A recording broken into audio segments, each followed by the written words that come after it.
আপনি যদি জিন পরি সাধনা করতে চান, তার দ্বারাই যদি সব ধরনের কাজগুলো যদি করায় নিতে চান এবং তার দ্বারাই যদি অর্থ সম্পদের মালিক যদি আপনি হতে চান, তাহলে এই ভিডিওটি আপনার। মুসলমান ভাই বোনেরা ভিডিওটা কিন্তু শেয়ার করবেন প্লিজ। এত কষ্ট করে ভিডিও বানাই, শেয়ার না করলে বলেন এটা আমার কত খারাপ লাগবে।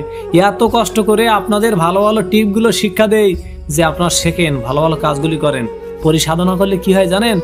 আপনি সব ধরনের কাজ A to Z, black magic, জাদু, টাকা পয়সা, অর্থ সম্পদ আপনি তার কাছ থেকে উদ্ধার করতে পারবেন। আর যদি পরিসাধনা করতে পারেন, স্ত্রী রূপে রাখতে পারবেন ইনশাআল্লাহ। মুসলমান ভাই বোনেরা আপনারাই পারবেন কাজটা করতে। কিভাবে করবেন? চন্দ্র মাসের আরবি মাসের 1ম তারিখ থেকে 7 দিন এই আমলটি করবেন। আমলটা হলো এই অতি সহজ। আযামতু আলাইকুম ইয়া মাশারাল জিন্নি ওয়াল ইনসি, এতটুকু আমল আপনি করবেন 7টা দিন রাত 12টার পরে। একজন নেককার ভালো করে এসে বলবে, বন্ধু আপনি কি চান? বিস্তারিত জানতে কমেন্টে নাম্বার দিতে পারেন এবং ডিসক্রিপশন বক্সে আপনার নাম্বার আছে, সেখান থেকে ইমো সেভ করে কথা বলতে পারেন।